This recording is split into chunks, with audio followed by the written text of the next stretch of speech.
নমস্কার বন্ধুরা, প্রত্যেকবারের মতো আজকেরও হাজির হয়ে গেলাম নতুন একটা রেসিপি নিয়ে। আজকের আমি বানিয়ে দেখাবো কুঁদরি বা তরুলির দারুণ একটা রেসিপি। যারা কুঁদরি বা তরুলি খেতে পছন্দ করে না তাদেরকে যদি আপনি এইরকমভাবে কষিয়ে রান্না করে দেন, তারাও কিন্তু আঙুল চেটে পুটে খাবে। গরম গরম ভাত হোক কিংবা রুটি, সব কিছুর সাথে দারুণ লাগে। তো চলুন রেসিপিটি শুরু করা যাক। আজকের এই রেসিপিটি তৈরি করার জন্য আমি এখানে 500 গ্রাম কুঁদরি বা তরুলি একদম কচি দেখে যেগুলো ওটাই নিয়ে নিয়েছি। এবারে পরিষ্কার করে প্রথমে জল পাল্টে কিন্তু বারে বারে ধুয়ে নিচ্ছি, যাতে করে গায়ের নোংরাগুলো কেটে যায়। এইভাবে কুঁদরিগুলো আমি ধুয়ে নিলাম। এবারে ঠিক কীরকম পদ্ধতিতে আমি কেটে রেডি করে নিচ্ছি একটু ভালো করে লক্ষ্য করলে বুঝতে পারবেন। আমি এটা কাটাটা বটির সাহায্যে করছি, কারণ এটাতেই আমার খুব সুবিধা হয়। এবারে কুঁদরির প্রথমের এবং শেষের অংশটাকে বাদ দিলাম, দিয়ে এইরকমভাবে দুদিক থেকে একটু করে চিড়ে নিচ্ছি, যাতে করে কুঁদরির ভিতরে খুব সুন্দরভাবে মশলাটা যেতে পারে এবং রান্নাটা খুব সুন্দর হয়, খেতে কিন্তু খুব ভালো লাগবে।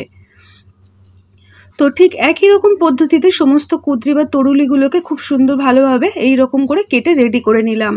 আজকের রেসিপিটি তৈরি করার জন্য আমার কুঁদরি বা তরুলি কিন্তু একদম রেডি হয়ে গেল। দেখুন, এই রকম করে দুটো দিকটা মুখটা কেটে নিয়েছি।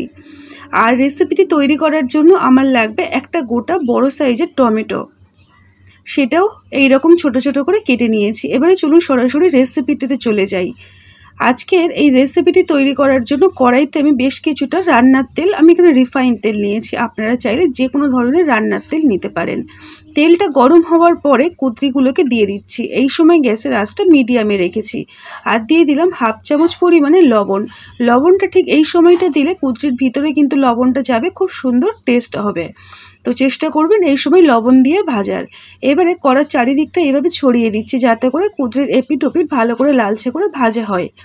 ঢাকনা দিয়ে রাখবো বেশ কিছুক্ষণ, একদম কম আছে। এবার ঢাকনাটা যখন দিয়ে রাখলাম, সেটা কম আছে দিলাম, কারণ হচ্ছে তাহলে কিন্তু খুব ভালো ভাজা হবে, তার সাথে খুব সুন্দরভাবে নরম হয়ে যাবে। ঢাকনাটা খুলে বারে বারে কিন্তু সময় নিয়ে, আমি মোটামুটি 5-6 মিনিট সময় লাগছে আমার এই কুঁদরিটাকে ভালো করে ভাজা করে নিতে। ঠিক এই রকম পদ্ধতিতে ভাজাটা করে নিয়েছি। এবারে একটা পাত্রের মধ্যে সমস্ত কুঁদরিগুলোকে তুলে সাইডে ঢাকনা দিয়ে রেখে দেবো। এটাকে ঠিক পরে আমি কাজে লাগাবো। তো এরপরে দেখুন কি করছি। কড়াইতে 1 চামচ পরিমাণে তেল রয়েছে, ওর মধ্যে আমি 2টো শুকনো লঙ্কা ভেঙে দিয়ে দিলাম। ঝালটা নিজেদের পছন্দ মতো করে নিয়ে নেবেন। এবারে দিয়ে দেব 7-8 কোয়ার মতো ছাড়ানো রসুন, ওই তেলের মধ্যেই দিয়ে দিলাম। এবারে আমি এখানে দিয়ে দেব ছোট্ট 1 ইঞ্চি পরিমাণে আদা, যেটা ছোটো ছোটো টুকরো করে নিয়েছি। আর দিয়ে দিলাম 2টো ছোটো সাইজের পেঁয়াজ, যেটা মাঝখান থেকে 4 টুকরো করে নিয়েছি। এবারে সমস্ত কিছু 1-2 মিনিট তেলের মধ্যে ভাজা ভাজা করে নেব। তারপরে আগের থেকে কেটে রাখা টমেটোটা দিয়ে দিলাম। টমেটোটাকে দেওয়ার পরে আরও আমি 1-2 মিনিট একটু ভেজে নেব। এই ভাজার সময় 1/2 চামচ পরিমাণে লবণ দিয়ে ভাজবো, তাহলে কিন্তু সব কিছু খুব ভালো নরম হয়ে যাবে আর আমাদের এটা খুব সুন্দর করে বাটা হবে। তো এইভাবে ভেজে নিয়ে আমি এটাকে কিন্তু পেস্ট করে নিতে হবে। এই সময় 1 চামচ পরিমাণে জল দিয়ে দিলাম, দিয়ে আবারও ভালো করে নাড়িয়ে চাড়িয়ে নিচ্ছি। এবারে আমি এখানে দিয়ে দেবো 1 চামচ পরিমাণে সাদা তিল। আমি এখানে সাদা তিল ব্যবহার করছি, আপনারা চাইলে এর পরিবর্তে চীনাবাদাম অথবা পোস্তও দিতে পারেন, যে কোনো একরকম দিলেই হবে। আর সাদা তিলটাকে দেওয়ার পরে আবারও ভালো করে নাড়িয়ে চাড়িয়ে নিচ্ছি 1-2 মিনিট। এইভাবে নাড়িয়ে চাড়িয়ে ঠান্ডা করে মিহি করে একটা বাটা আমাদেরকে তৈরি করে নিতে হবে। ভাজাটা আমার হয়ে গেছে, আমি বাটাটা রেডি করে নেব। এবারে কড়াইটা পরিষ্কার করে আবারও বসিয়ে দিলাম। এবারে বাকি কিভাবে তৈরি করছি রেসিপিটি দেখতে থাকুন। এখন আমি কড়াইতে বেশ কিছুটা সর্ষের তেল গরম করতে দিয়ে দিলাম। তেলটা গরম হওয়ার পরে 1/2 চামচ পরিমাণে কালো জিরে আর 2টো শুকনো লঙ্কা 1-2 সেকেন্ড তেলের মধ্যে নাড়িয়ে চাড়িয়ে নিচ্ছি। তারপরে দিয়ে দেবো একটা ছোট সাইজের ক্যাপসিকাম, আর এখানে দিয়ে দেবো 2-1 টুকরো টমেটো। যে টমেটোটা কেটেছিলাম সেটা কিছুটা রেখে দিয়েছিলাম, ওই টমেটোটা দিয়ে দিলাম। দিয়ে আগের থেকে যে মিহি করে বাটা তৈরি করে রাখলাম, সেটা সমস্ত মশলাটা দিয়ে দিচ্ছি। এই সময় গ্যাসের আঁচটা মিডিয়ামে দিয়ে রাখতে হবে, দিয়ে ভালো করে নাড়িয়ে চাড়িয়ে নিচ্ছি। এবারে কিছু মশলা দেব, যেমন কাশ্মীরি লঙ্কার গুঁড়ো, অল্প একটু হলুদ গুঁড়ো, দিয়ে মশলাটাকে খুব সুন্দর করে সময় নিয়ে কষিয়ে নিতে হবে। মশলা যত ভালো কষানো হবে খেতে কিন্তু খুব ভালো হয়। এবারে দিয়ে দেবো স্বাদের জন্য অল্প একটু চিনি। চিনিটা দিলে স্বাদের ব্যালেন্সটা বজায় থাকে, খুব সুন্দর রান্না হয়।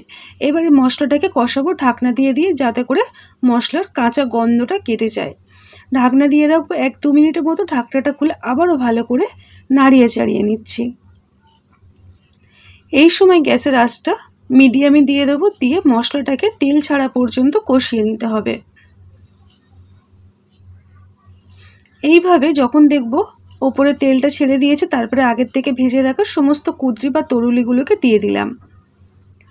দিয়ে এবারে মশলার সাথে একটু সময় নিয়ে কিন্তু কষাতে হবে, যতক্ষণ না মশলাটা শুকনো শুকনো হয়ে যাচ্ছে। এবং কুঁদরি বা তরুলির গায়ে যখন দেখব মশলাটা একদম লেগে গেছে, শুকনো হয়ে গেছে, তখন কিন্তু বুঝতে পারবো আমাদের কষানোটা ভালো হয়েছে। এখন আমি 1-2 মিনিট কম আঁচে ঢাকনা দিয়ে রেখে দেব।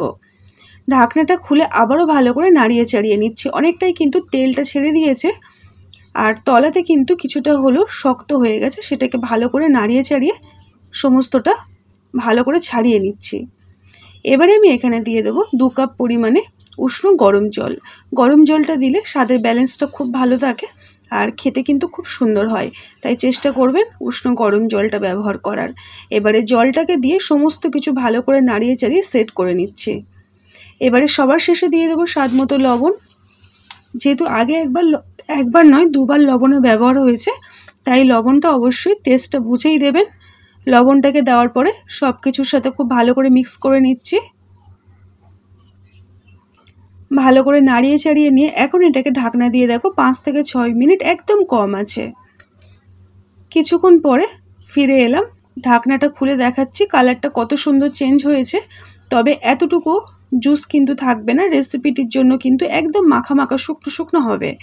গরম ভাত দিয়ে মেখে খাবেন, ওর যে মশলাটা থাকবে সেটা দিয়ে আপনি মেখে খেয়ে ফেলতে পারবেন ভাতটা। তো এই রেসিপিটিতে ঝোল কিন্তু একদমই থাকবে না। তো আমিও কিন্তু আরও বেশ কিছুক্ষণ এবারে মিডিয়াম আঁচে দিয়ে রেখেছি, আর ঢাকনা আর দেব না, যেহেতু কুঁদরি বা তরুলটি কিন্তু খুব সুন্দরভাবে নরম হয়েছে, সেদ্ধ হয়ে গেছে। তাই ঢাকনা ছাড়াই এবারে এটাকে নাড়িয়ে চাড়িয়ে খুব সুন্দর করে শুকনো শুকনো করে নিতে হবে। অটোমেটিক আস্তে আস্তে কিন্তু কালারটা চেঞ্জ হয়ে যাবে। আজকের আমাদের কুঁদরি বা তরুলির রেসিপিটি কিন্তু অলমোস্ট শেষের দিকে। তো ঢাকনাটা খোলার পরে আরও মোটামুটি আমার 5-6 মিনিট সময় লেগেছে একদম শুকনো শুকনো করতে। বেশ কিছুক্ষণ পরে পরে আপনাদেরকে আমি দেখাচ্ছি যে কতটা শুকনো হয়েছে। ঠিক এই রকম আরও শুকনো হয়ে যাবে। এই রকমভাবে কুঁদরি রান্না করলে যারা কিন্তু খায় না তারাও আঙুল চেটে পুটে খাবে। একটা পাত্রের মধ্যে আমি সার্ভ করে নিচ্ছি। আজকের আমার কুঁদরি বা তরুলির ইউনিক রেসিপিটি একদমই তৈরি হয়ে গেল। বন্ধুরা, আপনাদের যদি ভালো লেগে থাকে ছোট্ট একটা লাইক দিয়ে সঙ্গে থাকবেন, আর নতুন হলে আমার পরিবারে আসার অনুরোধ রইল। তো দেখুন দেখে কতটা লোভনীয় লাগছে, খেতে কিন্তু সত্যি বলতে অসম্ভব সুন্দর হয়। একবার হলেও এরকমভাবে বানিয়ে কমেন্ট সেকশনে জানাবেন যে আপনাদের কেমন লাগলো রেসিপিটি। দেখা হচ্ছে নতুন একটা রেসিপি নিয়ে। টাটা।